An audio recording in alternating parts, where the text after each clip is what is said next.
Welcome to the Tine Talk Podcast, sponsored by Rack Fuel, premium deer nutrition. Fuel your herd. Well, here we are. We're on Tine Talk, episode 7. Got the boys with us today, and we also got a special guest with Ted Marum on the other line. Ted, how's it going? Pretty good. I'm actually down in Iowa right now. Oh, nice. I actually going to try and get some stuff figured out, throw a bunch of cameras out so when the gun season's over, I can come back down and get after one with my bow again. Oh, yeah, you had a tag this year, didn't you? Yeah, I was, unfortunately, the 2 deer I was after, one broke his whole left side off, and the other one, I'm about 99% sure got poached. Oof. So that kind of sucks. Dang. That ape, you talk about that 8-pointer? Is he still alive? Yeah, he's the mainframe 8 with a couple of big drop tines off his base. It's actually really low on his bases. A bunch of stickers around his bases, but he had his mass on his bases probably were over 8 inches. Jeez. Yeah, that was wow. I saw the pictures you sent me. He was He's pretty high and tight, pretty too. special buck. Yeah, his sheds last year scored 178 with a 12-inch spread. Oh, in the world. A 12-inch spread. How do we get one of those up here in Buffalo County? Yeah, no crap. Yeah, no, good luck with that. No, yeah, I was figuring being you haven't tagged out yet. Obviously, you must have been after some good ones down there, and I did see that one you sent me. I'm sure there were a couple of good ones too. Logan got a heck of a buck. What did his end up going? I was pushing 80s too, wasn't it? I think they scored a gross 186, 87, somewhere right there. Jeez. Yeah. Pretty cool story behind that deer too. that whole hunt. Had him on camera actually since he was 3 that I knew of, and then he actually we had him kind of off and on all summer. The farm, that one farm, the deer don't really live on there much in the summer just because it's a lot of CRP, but they kind of come and go through there. But he's a deer that, once he gets hard on, usually that's home for him. And yeah, right before, probably a week and a half, almost 2 weeks before he actually shot him, he had disappeared along with another big one. And I honestly thought he was dead. I thought he'd got EHD. And then we just went down for a kind of a 3-4 day weekend. I don't know, it was the second weekend of season, so like around the 7th, 8th, something like that. And we hunted. Logan actually hunted that stand the first night down there. Him and Greg got down there ahead of me, and I told him that I wanted some cameras moved around to certain spots on that farm. When deer start moving, usually, you're going to see your better deer show up. And there's some big scrapes that always open up. And then that spot, there was a gate up on top of the ridge, and bucks cross through there a lot. They'll walk through that gate a lot. And I got a fruit plot once they get through on the west side and to the north of it. And there's a ladder stand right in that gate on the south side of the gate. And he hunted there, I think it was Friday. It was a Friday night or a Thursday night. Didn't see much, actually, a few deer. And then Greg actually was sitting on a spot way on the north end of that farm, and he just picked the wrong stand. Otherwise, he'd have had a shot at probably a mid-70s deer, Big 10, had big, real tall brows, split. Both of them were split real big. And anyway, and then we hunted a few other spots. They did kind of that weekend, and we were kind of getting a bunch of stuff tuned up more for the rut, but, had time to sit in the stand in the afternoons and more so got down to, I think we were going to hunt, it was Sunday night or Saturday night. And that morning, Sunday morning, that buck walked through that gate at like 6:00 in the morning. And that's the first time we'd had him on camera for, oh man, it was going on 2 weeks, maybe more. Yeah. And so then that night, the 4 guys that were down there had tags. I said, well, you guys want to flip a coin to sit there? And everybody else had deer they were wanting to sit on. So Logan said, well, I'll go sit there then. And it's kind of odd, but that deer, usually if he's there, once he kind of comes home and is in there, there's a ridge that runs off that field to the north that goes back into timber. And him and there's usually another buck, they both like to bed back in on that point. And when they come out of there, they hit that food plot, they come out in a certain spot, but then for that little food plot's not, it's maybe 1.5 acre green plot. And then they like to walk down through it, kind of feed their way down to the south. They'll go out through that gate and then they go off to the southeast, I guess it would be, to some crops down off of there. And, right before dark, here he came. Wow.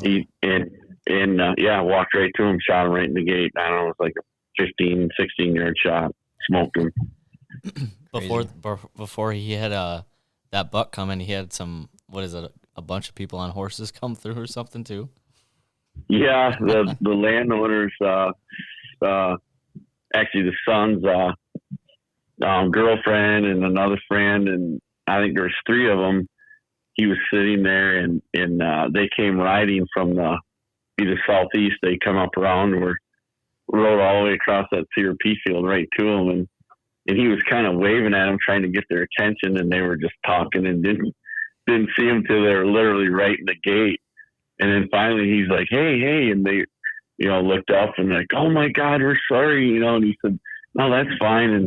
And they're like, well, we'll just go back. And he said, yeah. And they're talking like they're walking down the street in New York City, and yeah, he's like, gosh, just tone it down a little bit and go the other way. But anyway, they rode on out of there. I don't know, it was maybe an hour and a half later, maybe 2 hours, he shot that deer. Yeah. That's crazy. Did they ride horse often on that property? I mean, yeah. You see deer get used to certain things. I mean, obviously riding horse is one thing, 4-wheelers one thing. You can. Once in a while. I mean, they'll, and they even got a team of horses. They'll drive, wagon around once in a while. But for the most part, like you say, they're used to it. It's like my farm in Buffalo County. I mean, my mom, obviously Dustin's grandma, and a bunch of friends, they ride horse on there all the time. And, there's just basically 2 rules. You can ride horse all you want, but you don't ever stop and look at a deer, and you don't ever ride off the trails. Yep. And if you just ride right by them, they usually pretty much just ignore it. They see it every day or fairly consistent. So yeah, as long as you're not stopping and standing there looking at them, they'll usually just watch you ride by, Yep. Yeah, that's no different. My grandpa's place and the Gator or 4-wheeler or whatever it is. They're so used to it, whether it be him just doing farm equipment, farm, chores most of the time, checking cattle, or even checking cameras for a while before the cell cam era came in. Yeah. We'd check them fairly often, and it was in and out. And as long as you kind of get on with your business, go your same speed, and don't stop and stare, and I mean, there was times when he would drop me off, because then going in and out hunting, obviously we'd use that to our advantage and take me to the tree. And there was plenty of times where, not kidding you, deer don't even leave the field. It almost feels like you're exposed to getting up there because they're somewhat watching you, but yet they're just kind of looking at that gator. As long as it does its normal thing, they would come in afterwards. It's crazy. I mean, Yeah, it's. I mean, when it comes to hunting farm country, I mean, utilizing, equipment, gators, 4-wheelers, whatever it may be. I mean, that's a huge advantage if you got somebody can drop you off and pick you up. Yeah, Yep. big time. I've even heard tractors and combines, used for the same thing. It's Combines don't bother them. Yeah, I had a couple. Yeah, pictures. that's just a dinner bell. Yeah, Yeah, exactly. I had a couple of pictures this year at a water hole, and you could see the combine in the background, maybe a couple rows off, and they're just drinking out of the water hole, not giving two craps. Yeah. Yeah, I actually had, you guys know Jeff Gray. Yep. Yeah. From Adobe. He hunted with down here on the lease I got a couple of years ago, and he ended up, climbed in a stand, and they were starting to combine the corn, and I think he was a little disgruntled at first because it's right by the road and it's kind of city limits, and I don't think he expected to see a lot. And I think within the first 30 minutes, he had a giant chase a doe right by him. And then not long after, he had another one come through chasing a doe. And then he ended up killing. I don't think he was in the tree.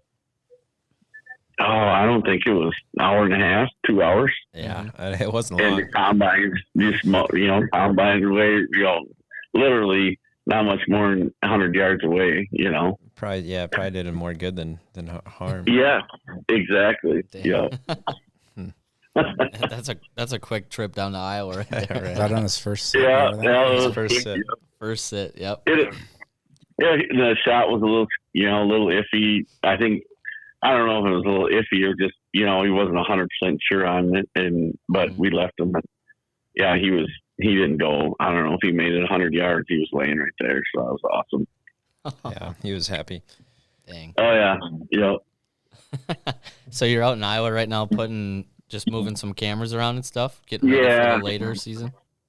Yeah, a friend of mine is down here. Has a second gun season tag, starts Saturday, and I came down to hang out with him a little bit. I hadn't seen him for a while, and then he's going to hunt one farm, and I'm going to move a bunch of cameras around on some couple other spots I got to hunt. So Yeah.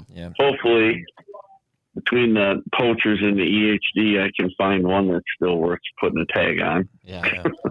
So moving cameras around, obviously, my favorite, or most of our favorites, I think we discussed this in an earlier podcast, but late October, through early November, obviously, I like to focus on scrapes.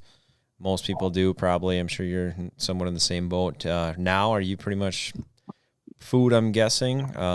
Trails to food? Yeah.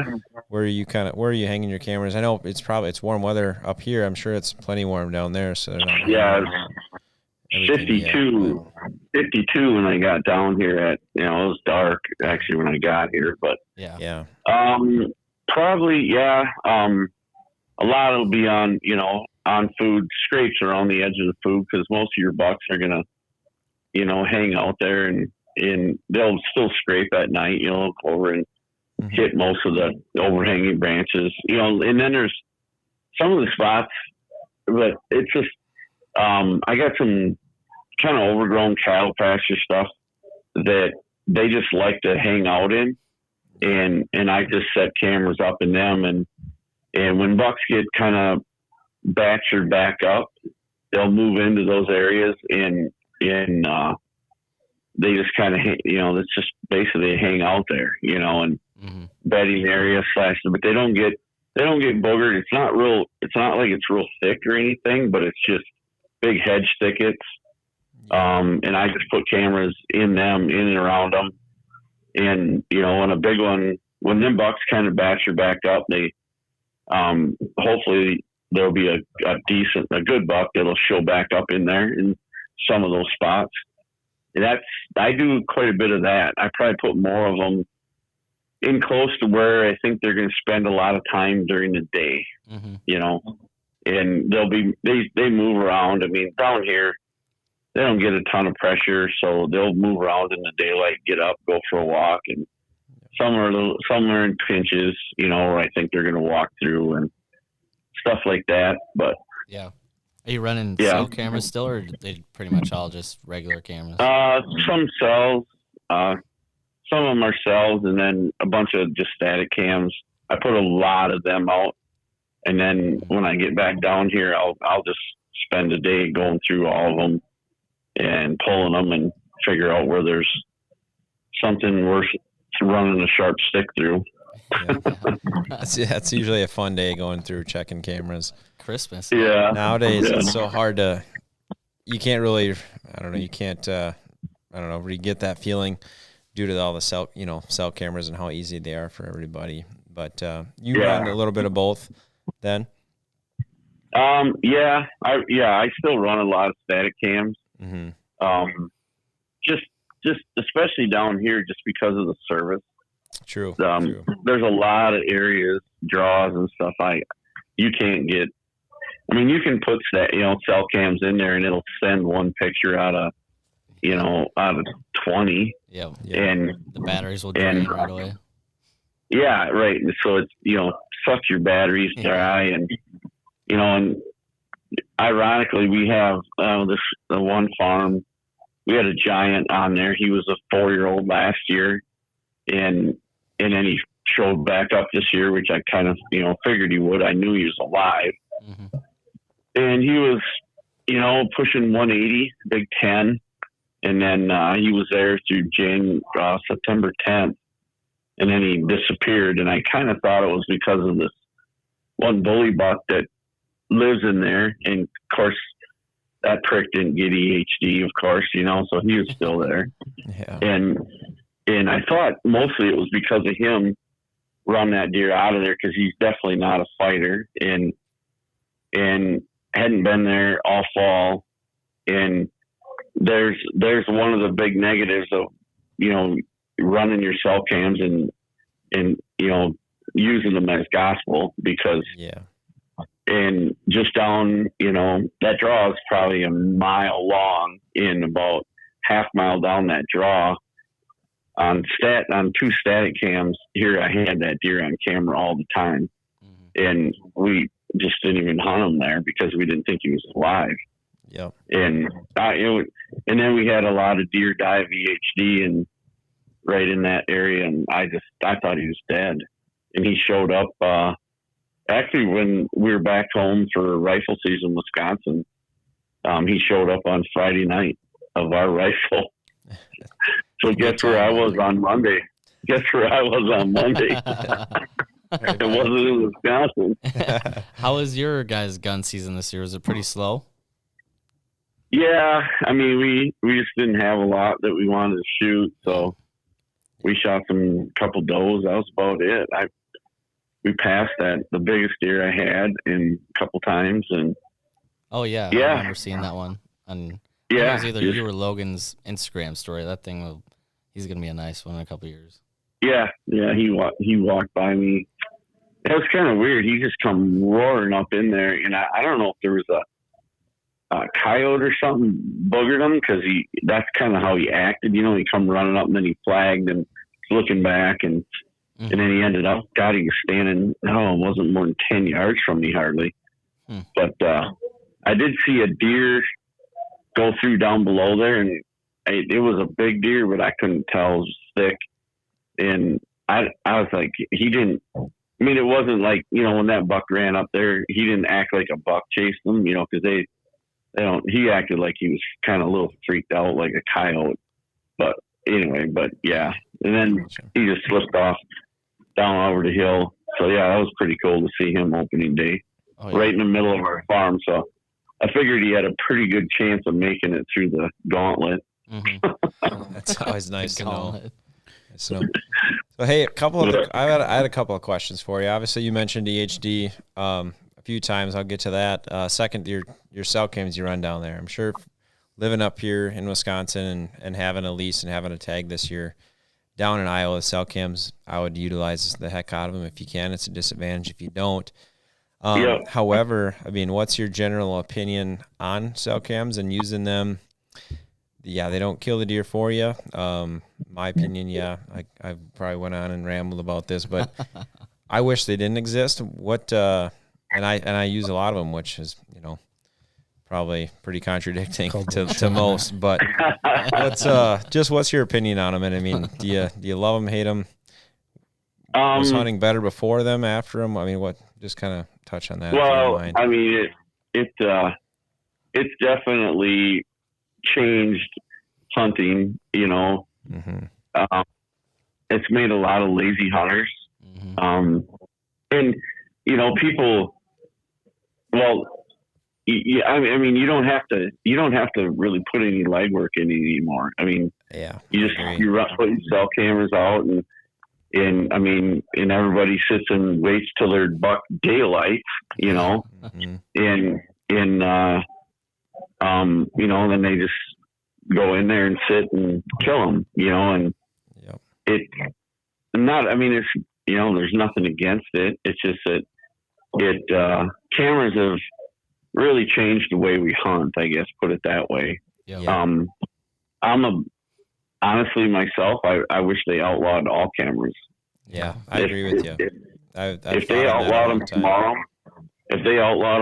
I'd throw mine away. I wouldn't even think twice about it.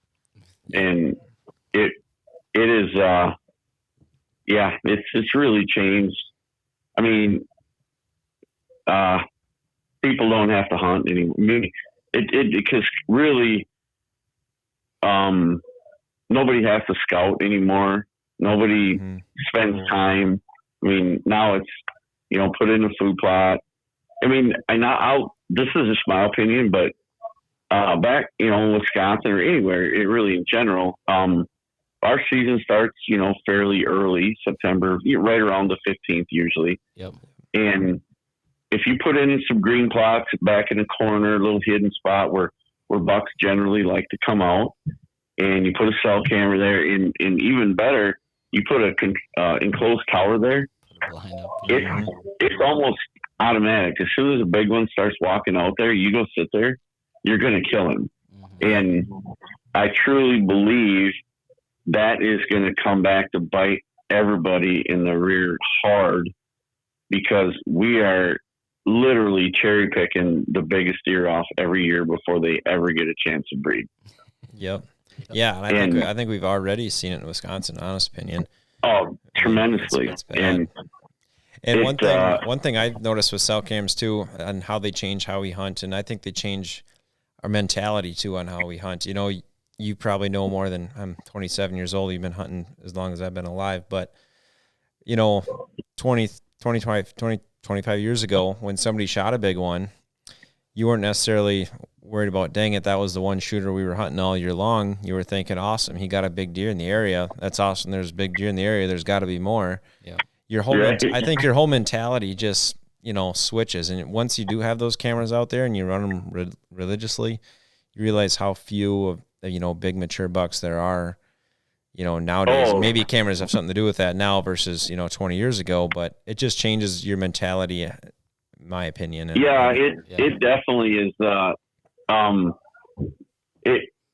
Number one, the deer numbers aren't what they were like back in the 90s. I mean, we had crazy amounts of deer in, which was awesome. But yeah, once you start running cameras, and everybody runs them, whether it's cell or static cams. Yeah. It is amazing, really. You're exactly right.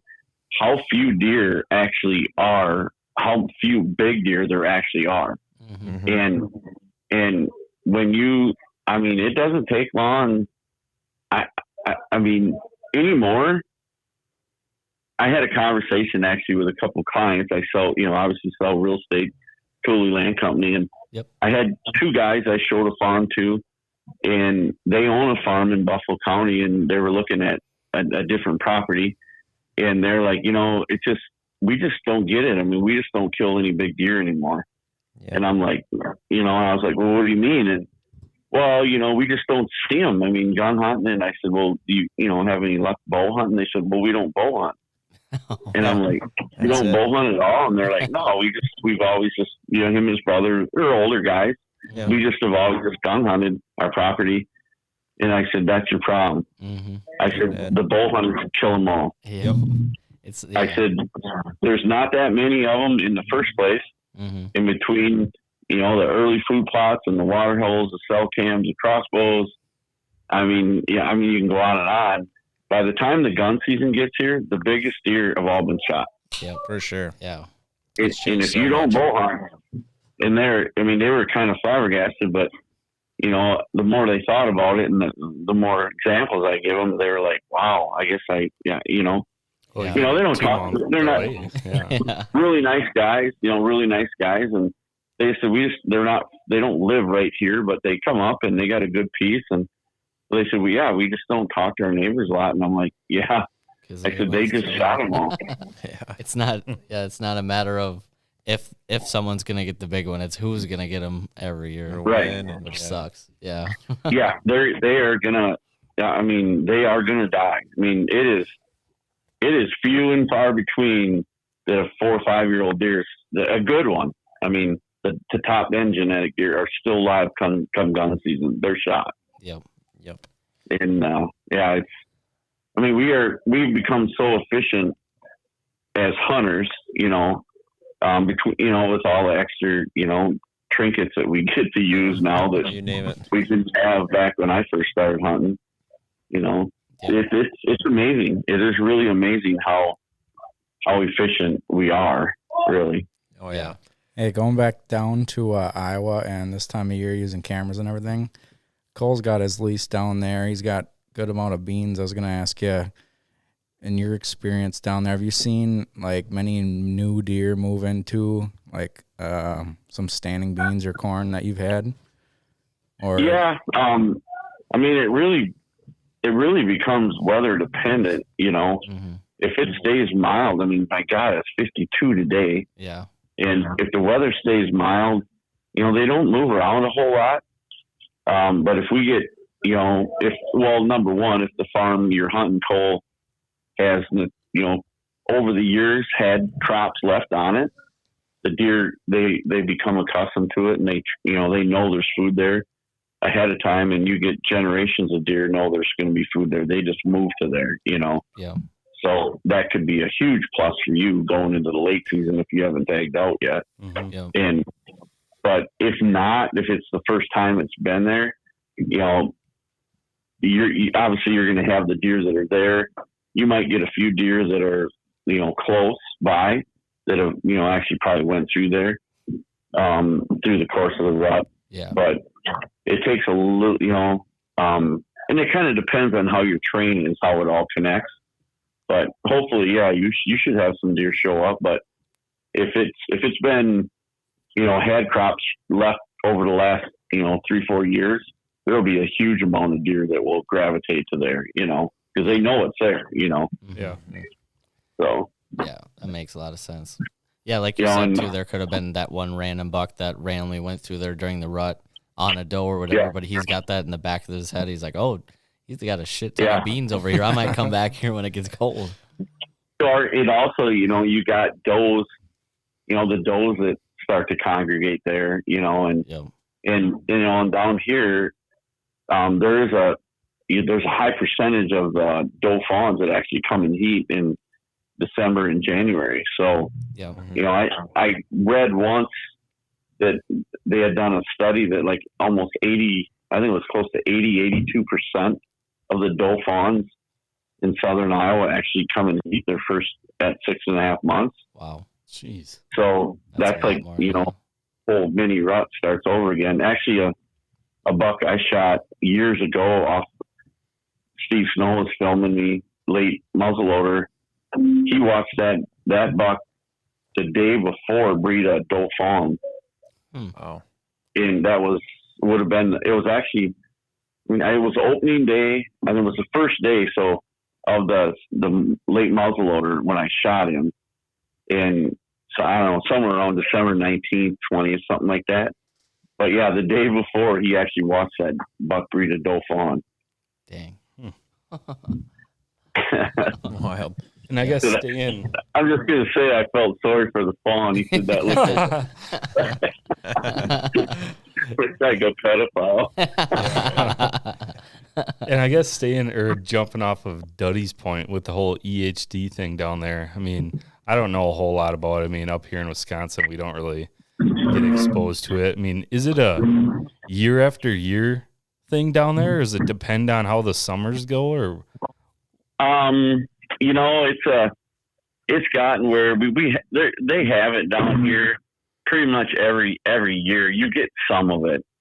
I mean, you're going to have, there's always a few deer just going to disappear, and unfortunately this year, in certain areas, I mean, it's unbelievable. I mean, it just absolutely wiped them out. Mm-hmm. And I mean, that one farm of mine that I've hunted on for years. I mean, I think we lost, I think I lost 12 shooters off there. Yeah. So when you have it, Yeah. I mean, There's- you just don't see any deer on there. Well, I see deer, but there's like almost 12 bucks that are 5-6 year old deer that should have been there. Wow. And some of them were there in the summer. I mean, that farm, I don't normally get a lot of bucks on in the summer anyway. It's not where they summer. Mm-hmm. But come October 1st through the 15th, it's they're moved back in there, and it's freaking phenomenal in the rut. Late Halloween or late October, and then through the whole rut, it's just unbelievable. And I had all these bucks. I mean, literally, it was probably going to be the most amount of big, 160 and bigger class deer that I knew were alive, that were going to be there, that I've had for a lot of years just because of the EHD. And hunters don't kill them. I mean, they get one or two here and there, but you don't kill them. There just isn't that many people that hunt. Yep. So they live, and they were there. I mean, I knew they were going to be there, and I was literally jacked to what we were, what I was going to see on there. And we had some of them on the summer. So there's some bucks that'll summer there. They'll just kind of come through and back, and they're just not there steady though. They'll just random pop through, and all those deer just never showed back up. Crazy. And one of them, including one, is a piebald that was probably going to be a mid-70s deer, piebald this year, and he was a 5-year-old. Yeah, and he never showed back up, and he lives right there. I mean, it's Do the it's drought pretty conditions depressing, make it worse? Yeah. I mean, they say, I don't know. I'm not 100% on board with that, but Yeah. The worst I've seen it, and this is, my opinion, but the worst years I've ever seen it is when we'll have a dry summer, and it doesn't even have to be a dry summer, but we'll get a big rain like late August going into September, and like where it floods all the creeks, and it floods out into all them big canary grass bottoms. Well, Yep. It's a perfect breeding ground. Now you got all that shaded silt that's washed in mud, that's washed out underneath all that grass, and it stays moist, doesn't crust over, and that's where they lay their eggs, in that mud. And then if it starts, it just explodes. And those years where every time that we've had a huge rain like that, where it flooded way out, that's the worst I've ever seen it. But Yeah. this year it was just flat dry. I mean, we never got that big rain, this year. It was, some areas got it, some didn't. I mean, like the farm where Logan shot that big one off, and another, Greg killed his. The guy, I mean, I had 170 some inch 10-pointer. There was actually just a 4-year-old, and then another big, another 10 and a big 8 that were there in the summer, kind of lived on the north end of it, but usually they kind of went back and forth. They just show up once in a while, but I knew come Hardhorn, they were going to be there. They just live on that north end of it. Yep. And boom, they shed out. I had like 1 or 2 pictures of each of them shed out and they just disappeared. Never seen them again. And I know they got it because my neighbor to the north, good friend of mine, he said they had dead deer laying everywhere. Yeah, it's Jeez. tough to hear. Yeah. It's one thing when it's our own fault as humans, you know, to knock them Oh out yeah, and kill your big ones, but when it's I can mess up a lot all by myself. I don't need help. Yeah. Yeah, we got to worry about other Exactly. hunters around here, and you got to worry about EHD more than that. More than I would. Yeah. I don't. What's tough, what Yeah, I wonder about is like, I'll get into one thing. I've always heard it's been pockety. I got a good buddy down there, and he said, I mean, certain one lease he'd be good. The next spot he'll go and he didn't even look for deer. That one time he found like $7 just checking his cameras. He'd smelt, you know, obviously the rotting deer, and went for a quick walk, and he's like, holy shit, dude, this is, you know, it's I had one. You know, the thing that was really odd this year is they're still dying.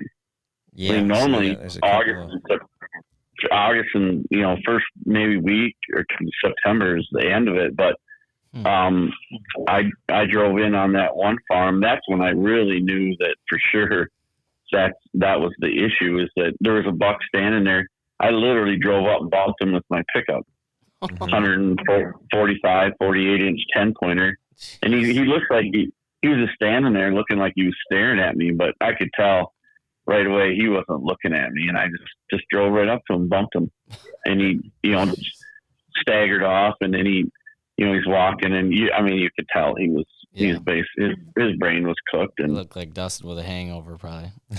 yeah, on a good day. Yeah, looked like Jake the first time he stayed out drinking past midnight at the White Pig. Yeah, no, it's and then I think one of Joel's hunters, geez, just like a week right before the first gun, he saw one videoed in a field. It was 150, 60-inch deer. Yeah. You know, that was, you know, after Thanksgiving last week of November. Well, he had it. He was walking around stone, you know, brains fried. Jeez. So yeah, I've never seen it like that. That late. Yeah, but I don't know, you know, people, but supposedly it's a different strain and they contract it, but it doesn't escalate very fast, the symptoms. And yeah, it just took a long time for them to finally actually, you know, get sick to the point where all of a sudden they're dead, you know? Yeah. I think Mark Drury, I heard he says like there's acute and chronic. One of them kills them like right away, and the other one just kind of lingers. Sure. That would have been that. Yeah. Yep. That's You hope what you've seen is the worst of it. I mean, we're going into winter, and there's a lot of time between now and when you want, you know, your good bucks to start showing up on camera next year too, and you just kind of hoping that this is as bad as it's going to get, and it's not going to get worse. Yeah. But it is. Yeah. Like you said, it is spotty. I mean, you know, and that's where kind of one of those deals where, you know, if somebody, you got a place to hunt, and this is the place, if it's the only place you got to hunt, and EHD walks in there and freaking wipes them out, and there you sit. I mean, you're screwed. Yeah. You know, and, you know, that's where I'm lucky that I do have several farms that are kind of scattered around. So, you know, I got one farm got absolutely crushed, and most of the other ones didn't have any, you know. Yep. And so that really, you know, kind of saves you there.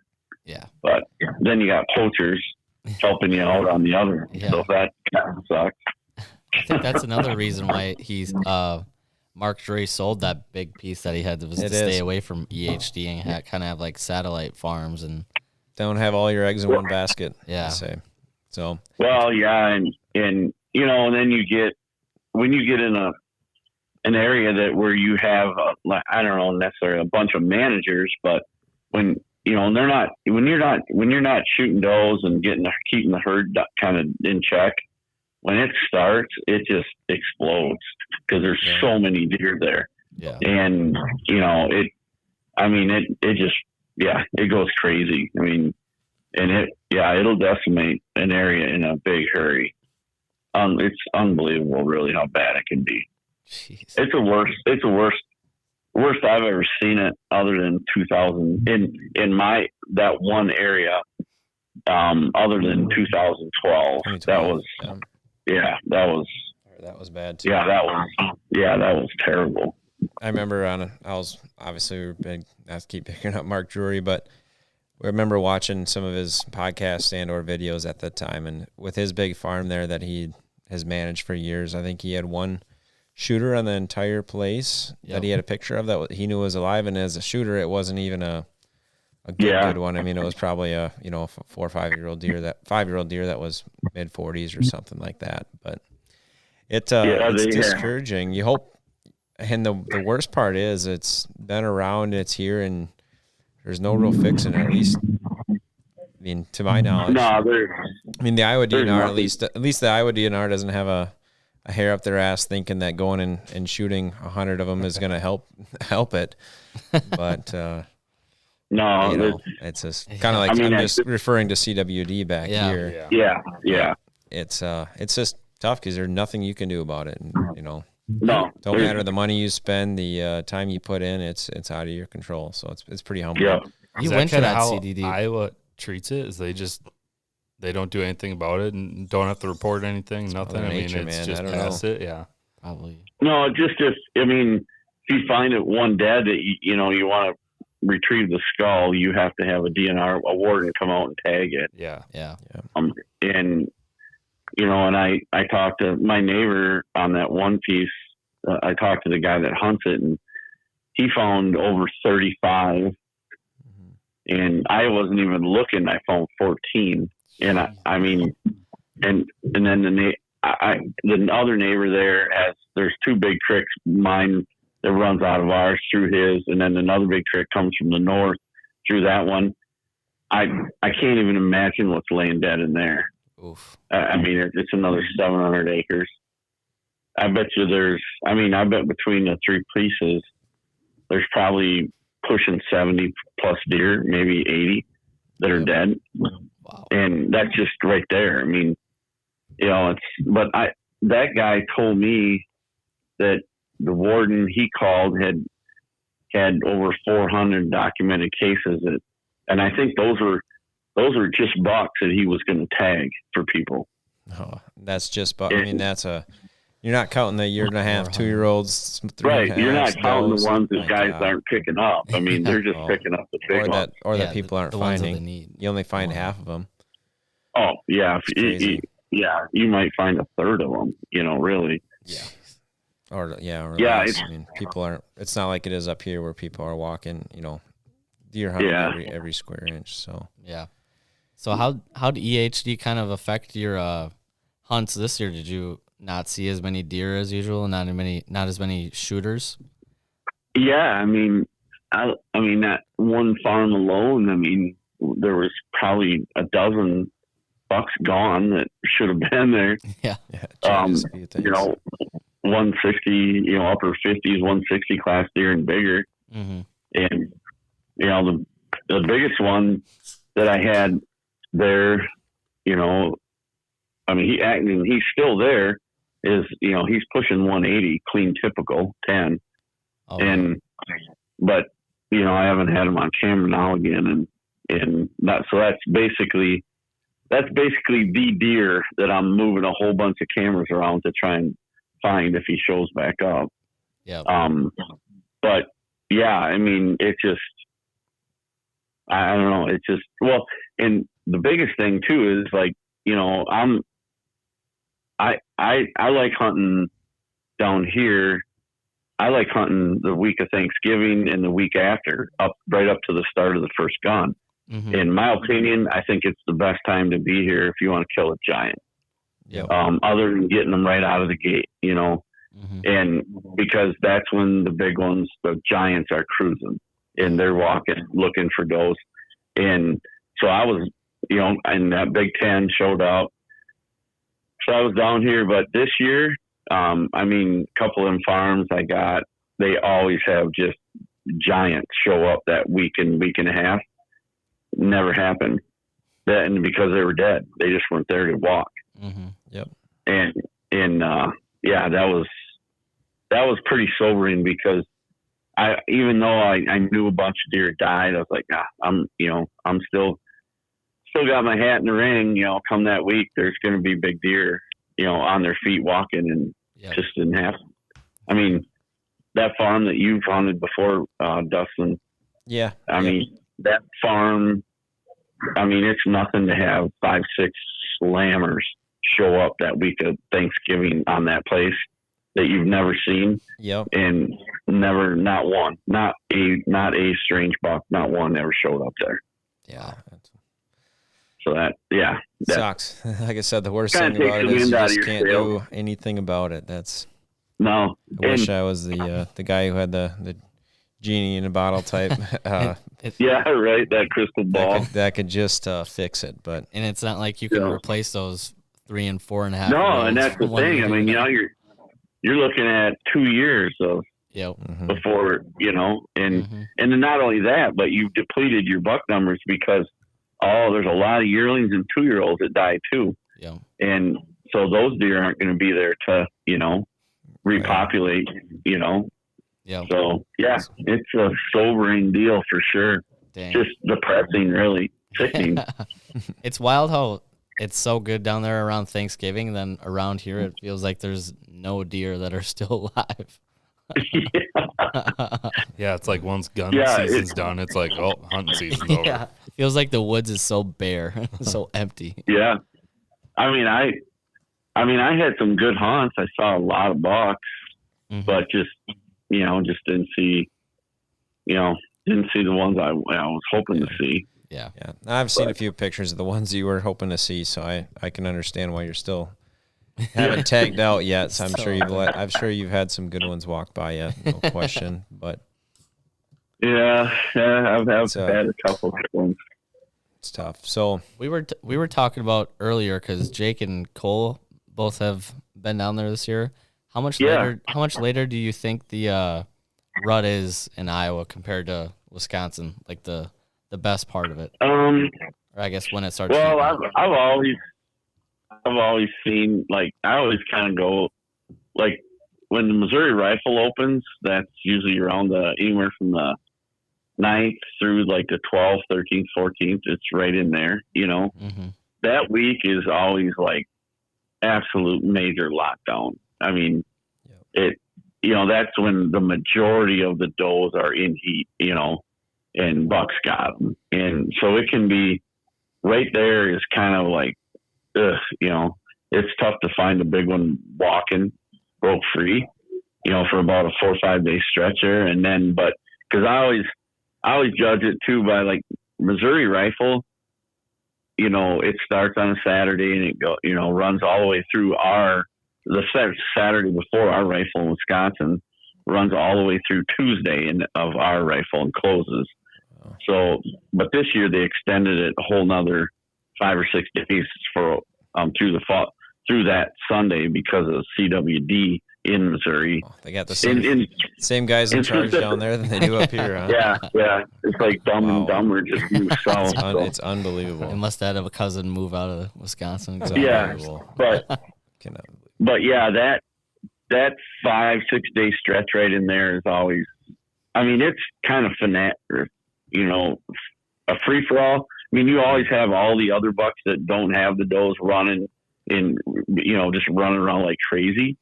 But the giants that got them, the dominant deer, they're locked up in the thicket or standing in a road ditch or standing in a field, the doe. Yeah. But then right after that, when you start getting into it's always the teens, 13, 14, 15. The teens is awesome because that's when, that first couple waves of does went through, and then you start getting some big deer broke free. Mm-hmm. And like the Missouri Rifle, the best time to hunt the Missouri Rifle is the last 6 days. Always is. Yep. Everybody wants, we grew up in Wisconsin, so it's like, you got to be there opening day. I mean, you got to be there. Yeah, well, actually, the best hunting is the last 6-7 days of the rifle, not the first 5. Yep. I mean, there's just more of the big deer broke loose, and then it just kind of continues on in my opinion, just gets better as you get into Thanksgiving week and the week after. I mean, yeah, you're maybe not going to see as many bucks, out cruising because the younger deer they're just kind of rutted out. I mean, they're just kind of had it. But the big deer, that's when you're going to see a giant just walking at 2:00, 1:00, Yeah. But I will say this year was pretty weird too. Normally rattling and calling is just like stupid. I mean, they just come. Mm-hmm. This year I rattled a few in, grounded a few in, but for the most part, just did not have a lot of luck with it, which is really odd, and I don't know why. I mean, it's they're animals; they all don't listen to you the way you want them to. Yeah. But it still beats the hell out of Wisconsin. I know that. Oh yeah, big time. You hunted in Missouri quite a bit too. What do you think that compares to around there compared to like Buffalo County or whatever? Still better. Yeah.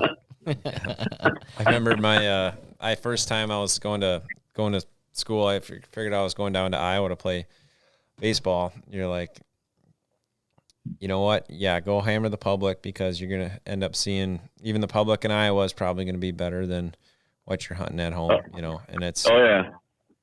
And I think it was true then to a point. Yeah. But I think it's even more, it's getting more and more true every single year with what Wisconsin's doing with, our extended seasons and crossbows. Well, I mean, it gets, it's better down there. I mean, it's not getting any better up here. I promise you that. Mm-hmm. Unless people start, wanting to kill bigger deer. Well, I think, I don't know. I mean, and everybody has a different reason why you go hunting. And exactly. I'm not gonna throw stones at people that shoot a 2-year-old and are tickled pink and happy with it, or a yearling. I mean, everybody has a different, opinion of what a trophy is or what they want to shoot, Yeah.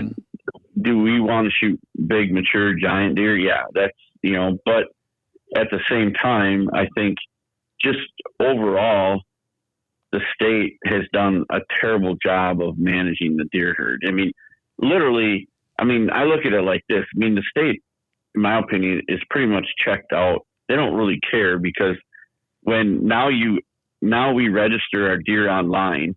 I go to a processor to drop them off, and I say, well, here, you need my registration, the registration code, or, do I need to leave something on the deer? And they're like, no. I'm like, well, then how the hell do you even know if the deer was registered when it was brought in here, before it was brought here, or any record of who has it? Yeah. He goes, I don't know. He goes, I've asked the DNR guy when he's been here, and he says, no, you don't need it. And I'm like, well, it's pretty much, they just don't care anymore. It's basically rabbits to them. I mean, it's not my problem. Yeah. And I grew up, my God, we had to, shoot it, tag it, put a that what metal the hell did band we? on it. Yeah, that metal. Yeah, band we used to put a metal band on, and then you go to the check station. They put the metal band on there. Yeah, and then that band stuck with them through the taxidermist, and and by the time it got on your wall, then you can maybe take it off. Still got a couple. Yeah, I was just trying. I don't remember now. Did we did the hunter put a metal band on too, and then did they put one on? I don't remember putting a band on it. No, I remember it had to be tagged, but then when they did, it didn't get until you registered it. Then they had that metal clip. Yeah, I was gonna say, I think the people that registered it put the band on. Yeah, right. And that clip wasn't easy to take off, so then maybe I don't remember what we put on it though as a hunter. I think it was just our tag. We did have a tag. Was it? If it was the ear, it was through the ear with the doe, or you zip tied it to the. Oh, to right. The Yep. It's not sticky like the Iowa tags, but you had the. It's so damn long. So damn long going off the old. It would make so much more sense to have the sticky tape like Iowa compared to you gotta get your own. Get your own It's just amazing that you don't have to put anything on them. Yeah, and we were talking about that. I don't know how many weeks ago, like just the old tradition of the back tags and Yep. taking it downtown to the gas station, the register, and then you see all these bucks in the tailgates downtown, and Yep. it's just you don't see it anymore because everyone just stays at home and sit and look at it in the shop or the garage. You And try to, Right. it's a whole different And attitude. that's really the reason I started doing that youth hunt banquet thing for kids, is because, I mean, the kids, don't even, nobody gets to see their deer. I mean, nobody shows them off. And it's a big deal for little kids. I mean, I know it was a big deal for me, and so yeah, it's really kind of sad. I mean, I honestly, I enjoyed, that was one of my favorite things, Saturday night, Sunday night, drive down to Butch's, in Gilmanton and see what deer were on tailgates, Yeah, and these kids getting their picture taken for the newspaper or the big buck Gas board. station Yeah. and Joe's. Yeah. That was cool, all before the pictures cell in the cam era paper. too, or camera era period. So you didn't have any idea of any big deer that were in the area. You had to go I there. mean, even Yeah, if you don't well- have the deer on camera, a neighbor of a neighbor who's got a giant because it gets passed around. But back then you didn't know, so you had to go down there and see, hey, what kind of bucks are in the area, and it was a lot of fun. And one thing with your kids deal there, can you touch on that a little bit? I just saw, I remember seeing some of it on Facebook, but what exactly is it, or what do you? Well, what I did is I just teamed up with Newcomb Valley Bar on 95 there between Arcadia and Blair, and so we just had the first year I did it. We did it on Saturday night of the early youth season, which then kids could come and we just give away door prizes. They just put their name in the hat, and we had a lot of prizes donated. Food plot companies, Domain Seed, Vortex.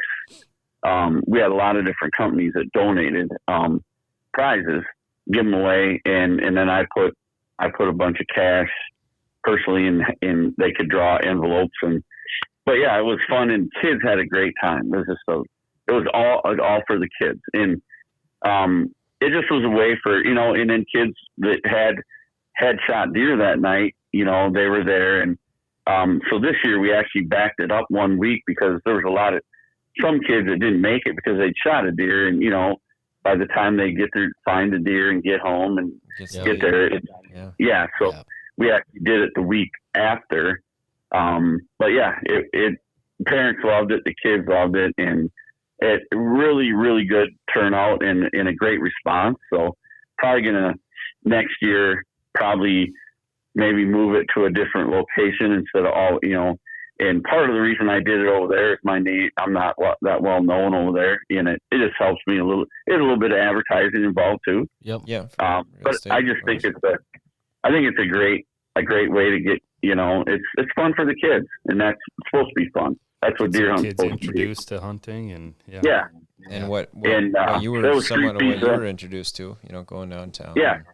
That's awesome. So we had free pizza and pop. It was, paid for all that. And so, it's pretty cool. Kids have a blast, and it's pretty fun. It's a lot of fun, actually. So, Cool. But yeah, I mean, I think there needs to be more of that, done around the area. I think, I just, it's really hard. It's really hard to get kids involved in hunting when there's so many other things to distract them anymore, unlike what we didn't have, Yep. I mean, video games and all the other stuff. That's a good point. Yeah. And I Their feel sorry attention for the spans are kids. short as it gets. And there was a coworker of mine at work, and her son wasn't going to go out hunting this year because they didn't have a big one on the cell camera. A true story. And I overheard it. I'm like, are you kidding me? Like, it's just paints a perfect picture of what it's kind of turned into and what we're trying to, what you don't want to see, but it's what it is. It's unfortunately it's getting there. That really is actually, one of my biggest pet peeves with cameras is, I mean, I even do it myself sometimes. It's like, I'm not going to go hunt over there because that big one he hasn't been there. Yeah. Well, I don't want to go in there and booger it up on the day or days when he's not there anyway. And then, so it's kind of the same thing, and I do it myself. Yep. Yep. And Yeah. and Do I. so then how do you, And then you got kids that are like, oh, I'm not going to, they don't want to go anyway in that sense. Yeah. So, it's like, well, I'm not going to go there. The big one isn't there. Or we don't even have a big one on camera. Well, geez, man, a big one. If that son of a bitch had freaking spikes sticking out, he was going to get shot. Yeah. And you're going to feel damn good about it too. Oh yeah, big time. Yeah. And, I mean, those kids are spoiled. I mean, they could hunt up in northern Wisconsin. Yeah. And, I mean, if they see a deer, I mean, I got a good friend. Literally, I mean, this guy shot one of the biggest bucks in the state years ago, 190 something in Sawyer County, typical. Jeez. And off the same farm. And this year, he hunted there. I forget, he's 20 some days, 30 days, and saw 3 deer total. Wow. That is extremely tough. That's a grind. Yeah.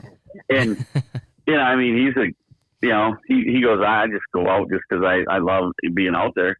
But he said, I saw 3 deer total in, I don't know, 30 some sits. Yikes. Wow. He's retired and he lives there. Yeah. I mean, so kids that go, I don't want to go sit there because we don't have a big one on camera. You might be spoiled. I mean, yeah, maybe a little bit. I Just remember that, and just unrealistic expectations, really. Yeah. You know, At that age, and they don't even give them the info to the tactic cams and just, we're going out hunting. I don't give a shit.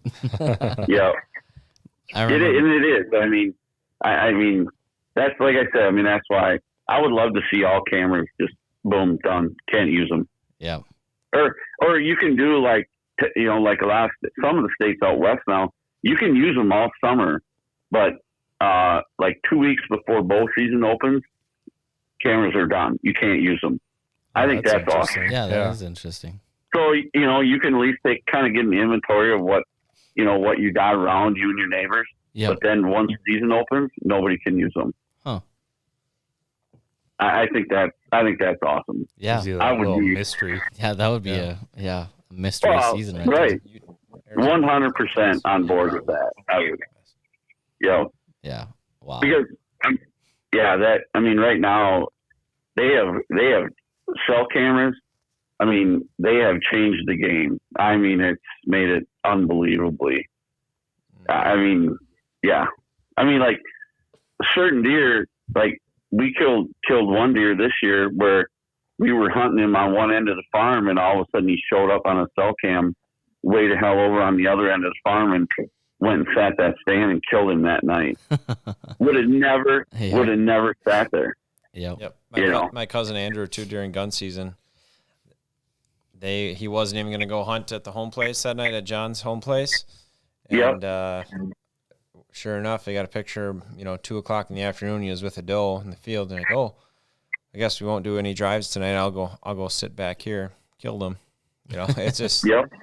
And he himself, I talked to him about it. He's like, yeah, man, I'm not gonna lie. I wish they didn't exist. It would, I feel like there would be some more big deer around, but it's that's a heck of a debate that I could probably talk about for an hour. But I wish technology wasn't where it was.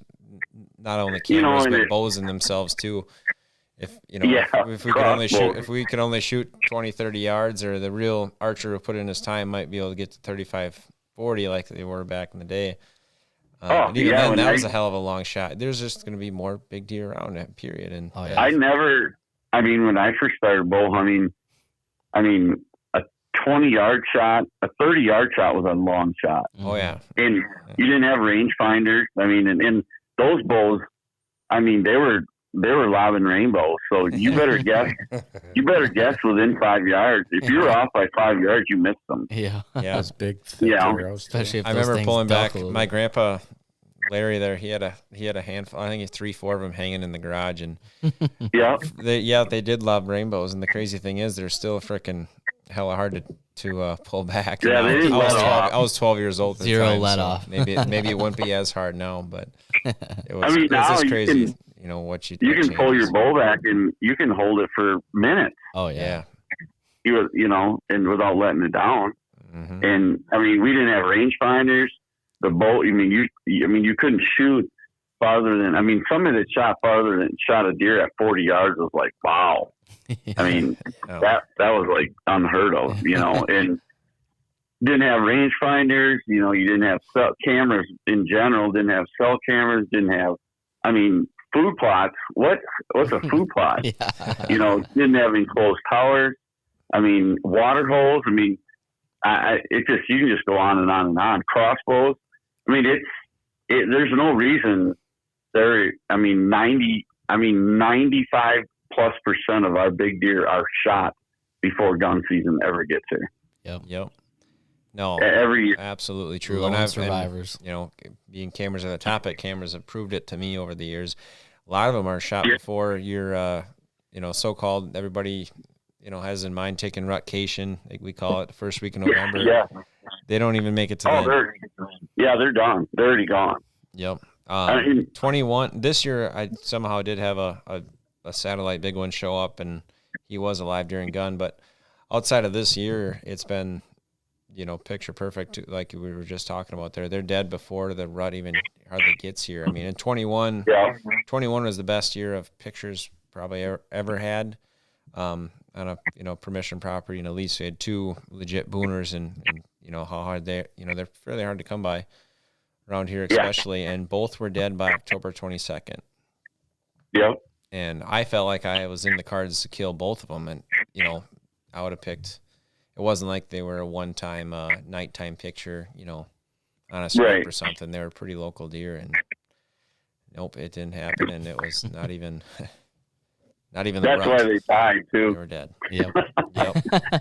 If they were only nighttime pictures, they might still been alive. That's true. Yeah. Yeah. You remember that video I sent of that one that I saw over? I called Motel 6, I think. Yeah. I sent you that video from my camera, and I had a picture on my Tacticam, and the video from the picture was like a mile and a half away. Oh, yeah. Yeah, that one got shot October 20th, and I didn't know about it till about 2 weeks ago. So, wow, really? R.I.P. to another one that could have been Still got you out to the something stand, special. Yeah. Well, I don't even know if I was trying to shoot him. That was the thing, even though he was a really nice deer. Yeah. I just had no idea where he went. I was hoping that he'd still show back up, because last year he showed up like right around mid-October, or mid-November, but I guess he was dead that whole time. It is. It's amazing. I mean, they don't live. If you don't as a collective bunch of neighbors, if you don't all collectively agree to pass these deer to get them to, at least 4.5 or 5.5, and I like to see them all get to 5.5, the good ones. Yep. If you don't do it, they will all die. Yep. They will all die. It doesn't matter how many acres you have either. That's the crazy thing is. You think 500 acres or 6? I mean, I know a couple of guys, and one of our leases is in total pushing that, and that ain't close to enough to hang on to them and to expect them to live. Sure, it helps, but you could have 1,000 acres and you're running into the same problem. So yeah, the money. Having the money and the resources to do that is great, but your problems still aren't solved. Yep. No, and what ironically, I listed a property. I helped the guys. They bought it in January, and then due to some unforeseen circumstances with one of the partners, there's 2 guys in his with his family. He had to bow out of it, so the other guy couldn't afford to buy him out, so they decided to sell it. So I had helped them set the whole thing up. We went in there, laid out food plots, access roads. I mean, tricked this place. It turned it into just a phenomenal property in Jackson County, eastern Jackson, right over by the Clark County line. And we decided to split it because it'd just be easier to sell 2 smaller pieces. So there's a 90 and a 98 and a 84 point something. And I mean, everybody's like, oh, Jackson County. I'm not buying in Jackson County. I had more big bucks on that piece of property, and I had a couple absolute hammers. So show up on there actually the week of gun season. And I mean, bucks that would have been bigger than anything that I saw on the back of the truck in Gilmanton this year. Yeah. I'm not kidding you. I mean, no, I 100% believe you. I remember there's some good country down there. I grew up didn't grow up completely, but lived in Blackbird Falls as a kid growing up. And there was, not to name drop anybody, but I know there was, especially on the west side of the river. We always talk about east-west side, but the west side of the river, it looked a lot like, well, we hunt around here. You don't see the bluffs here, say, but you got the rolling hills, and it's good farm country, good soil. And there's the one farm, it was great. I mean, it was awesome hunting. And that one farm by Blair, some distant family of mine has, or, they married into half of it. But regardless, I remember going there as a kid in high school, and I'd pick up nice records still to this day. I found 12 sheds in one day, and that was, Jackson County. That was before. Yeah. I didn't know where I was going, what I was doing. I just know there was some deer wintering over there, so I went for a walk, and I think I was, I couldn't even drive. My mom drove me out there after work to drop me off, for the day, and said, here you go, have, be entertained. Here's your two sandwiches. Yeah. And I sure was. Sandwiches. Good luck. Funner. Yeah, it was. Yep. I'll never forget. No, it is, it's crazy. I mean, there's some absolute areas in Jackson County that, a lot of it is basically they're just starting to do what we started doing 30 years ago in Buffalo County, passing younger deer up. Yeah. And, maybe they're passing 2-year-old, maybe they're getting them to 3, but you start getting them to 3, you don't kill all of them, and then they get to 4, and then, I mean, so there's enough deer that are they're starting to see some age, and the genetics are there. They're all over the state. The genetics are there. They just have never got a chance to get there. Yeah. And so, there's a couple pieces right in there that I think are going to come up for sale. Other ones that are going to be, 400 to 600 acre chunks that, wow. I mean, here's a funny story. So I listed a piece, it abutted against the Clark County Forest. It was actually in Jackson County, butted up against the county line. And it was 11 acre piece. It was a long, skinny piece, went back. And a local farmer he owns like 900 acres there, came and looked at it. And I'm like, so we got talking. These are what I'm showing him around. And I'm like, when he finally told me that, I said, do you live around here? He said, yeah. And he told me he farms. He's got all. I'm like, why in the hell are you going to buy this 11 acres abutting this big giant, Clark County Forest? He goes, because I've killed all my biggest deer in my life back in here, but I always had to walk all the way from Highway 10 way back in here, and I would go back. But he said he's killed 170s and 180s. Yeah. But now, so he bought that 11 acres just so he could get access to the very back end of that monster public area. And he goes, I actually go in here he's a big late muzzleloader hunter. So he goes in there, and it's a big tamarack swamp, and it opens up to big open, this swamp. And he puts snowshoes on and snowshoes across it so that he doesn't sink. And he's got a couple big trees on some islands that he sits in with and he's killed some monsters in there. Jeez. And it's just kind of ironic that, there you are. I mean, you're not only is he hunting Jackson and Clark County, he's hunting public there, killing hammers. Yeah. But he's got to go to some little bit extremes to kill them. But they're there. I mean, they grow them. Oh, yeah.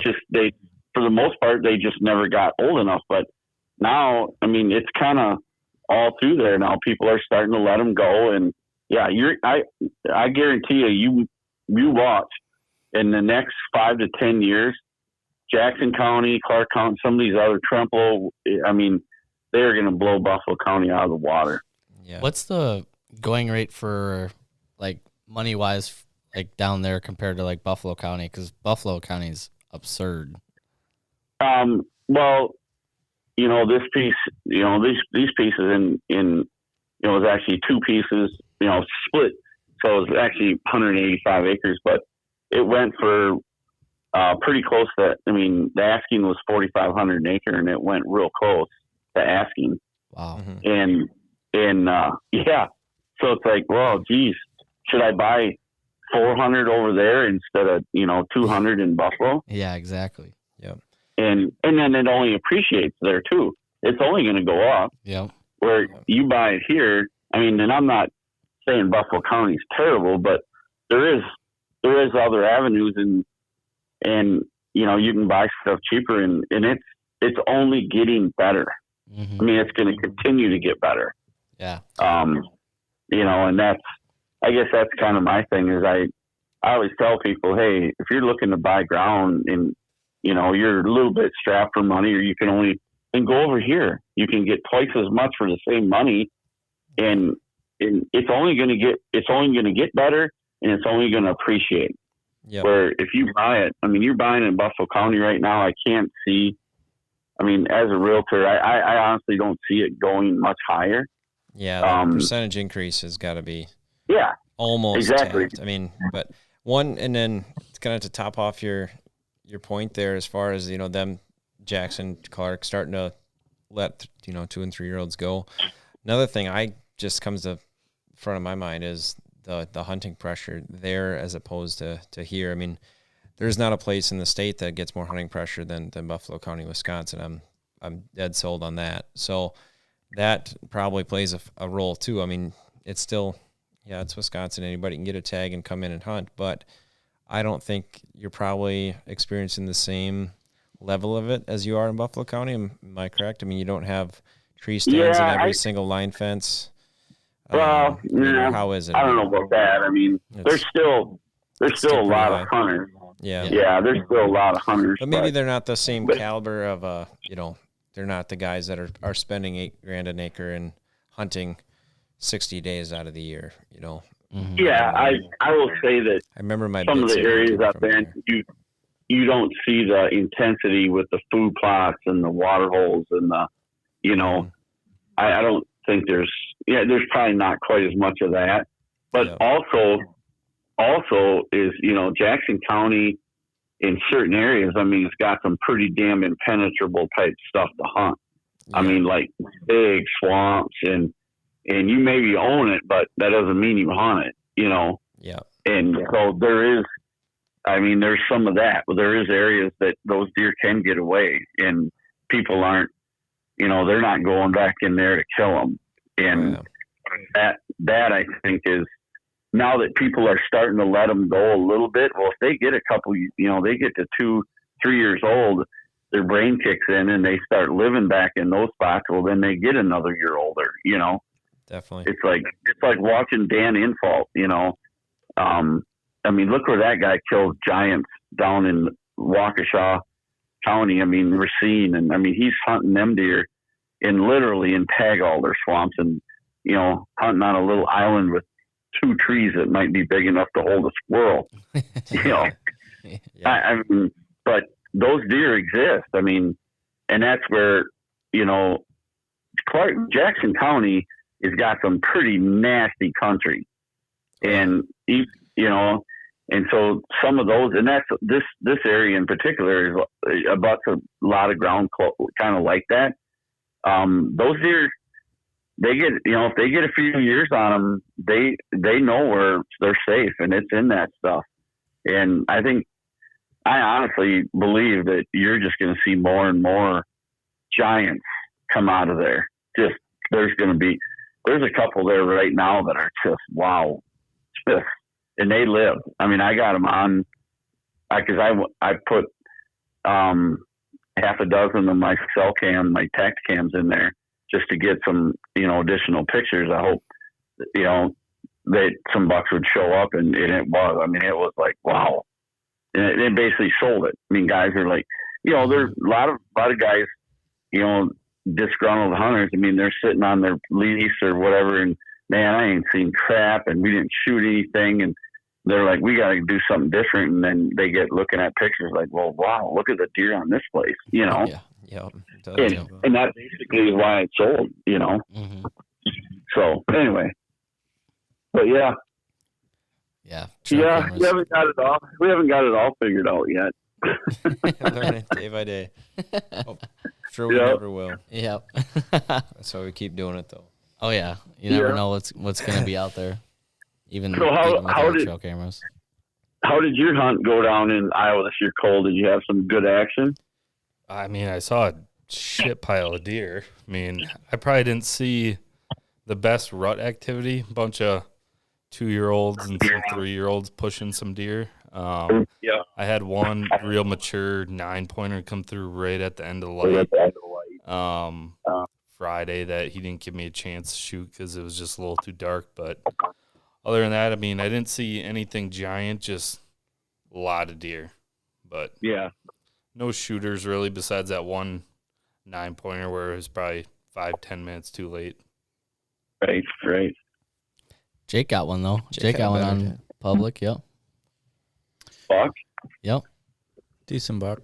We're Decent buck. debating if it was 3 or 4, but Big ball buck. public land. You should Huge big nuts on balls. the watch guy. Watch the video if you haven't already, Ted, and Big check out balls. the nutsack on the deer walking. I don't even know if he would have lived or grew again, because it was unbelievable. I mean, I bet it was almost, well, probably not quite a volleyball, but it was for sure bigger than like a softball. oh yeah, way bigger than a softball. 2 of them clanking between the legs.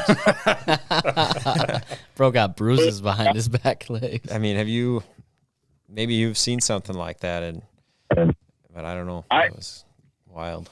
Well, I actually had one on camera this year that was swelled up like that. My guy was desperate. He was trying to find his leg. He's been around for 4 years, still hasn't gotten one off. Oh, we all know that deal. Yeah, unfortunately, but no, that's a good buff group for public land. I mean, and you didn't even hunt. What was that? Your 4th, 5th day hunting? Honestly, how many days did you hunt there? 6 days, but That was your 6th day. yeah. Okay, a little longer than I thought, but still pretty good. Did you see that one build 210? Yeah, yeah, Iowa?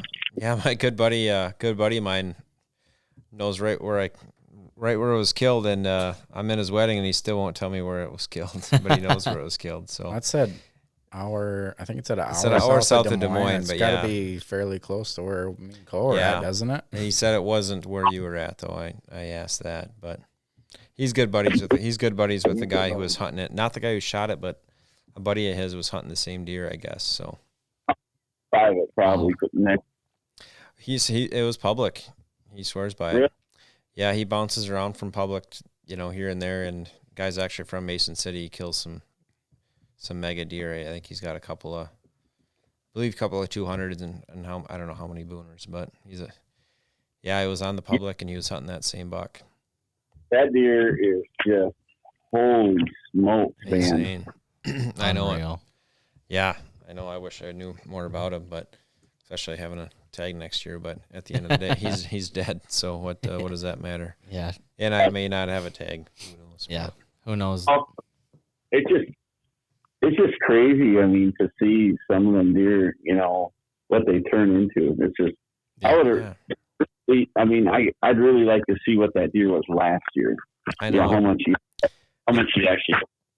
You're not dealing with down there. You're not dealing with the winters we are up here, and there's a lot of other factors. But on a great year, I've seen deer up here pop 30 inches. I mean, I'm sure you're in the same boat, but if we're popping 30 inches up here, I bet you it's rare. Don't get me wrong, but there's 40, 50 inch jumps down there. Would you agree? Oh, I've seen. Yeah, I've seen. But yeah, that deer. I mean, the thing is, you look at southern Iowa, especially they got alfalfa and clover coming out of the ground beginning of March. Mm-hmm. They're already got high protein feed available to them. My first year living down there, I think it was 2017, and it snowed one time, and I think the snow stayed on the ground for, I don't know, less than 24 hours. Yeah. And then the next year was a little worse, but it just shows that you get those years where they don't have any stress. I mean, if they happen to miss EHD and they're not dealing with the poor winters and they're not, it's there's a reason why they get what they do. Yeah.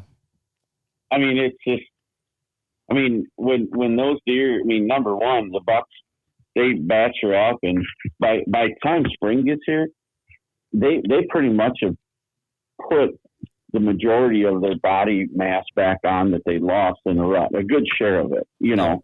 I believe it. They're healthy and ready to go. And then boom, you know, early March, they're eating high protein feed. They're eating clover and alfalfa coming up. And I mean, our deer are still looking at snowflakes for another 2 months. Yeah. Yep.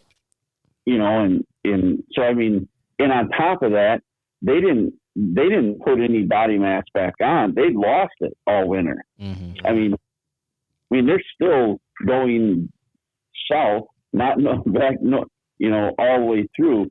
And I mean, that's a tremendous difference. And then you just take our deer and then go to northern Wisconsin and look what they do. Oh yeah. I mean, those freaking deer. I mean, it's amazing. Any deer. Yeah. You know? Yep. If you even just took the wolves out of the equation, I mean, our deer at Buffalo County last year, I mean, they had a hard winter because, you know, we got a lot of snow in December, and then we got that big rain and thaw right in the beginning of January, melted it down to about 4 to 6 inches, and then it froze like a rock. And then we got a bunch more snow again, and then it did the same thing. We got another rain, you know, like it was all by the end of January. We got another big rain and a thaw, and it melted it down to same deal. It got down to within 8 inches, and then it froze, and that stayed all winter. And I mean, you could drive around the whole winter and you never saw deer out in the field pond because they couldn't. It was a solid cake of ice. So our deer, unless there was standing corn or beans that somebody had, all they ate was browse all winter, twigs and sticks. Yeah. And it showed. I mean, our deer did not grow. I mean, here and there, you know, one maybe took a jump a little bit, but it didn't. I mean, so I'm hoping, and I really think this next year, if we get a mild winter, we're starting out real good. We get a mild winter, you're going to see some of those 30, 40 inch jumps next year. Mm-hmm. Deer that didn't grow are going to get everything they didn't get last year, and then they're going to pile on, you know, again. So they're going to get like, you know, a year and a half worth of growth all in 1 year. There's going to be some deer that are going to blow up this next year. I'd love to see it. Hope so. Fingers crossed. Yeah. No, I'm hoping so. Yeah. Well, Ted, we're running low on our video battery right now, but I think we just got the last bit of that. We appreciate you joining us, spitting some whitetail knowledge. I'm sure the people that listen are glad to hear someone that actually knows stuff about whitetails besides us a little bit. I don't know if I know that much, but I can bullshit my way through it. Yeah. That's what counts. Well, yeah, good luck the rest of the year down there in Iowa, and hopefully you put some on the ground. Yeah, you guys too. Yep. All right, All right, take thanks, care. Ted. Yep. See ya. Yeah, right.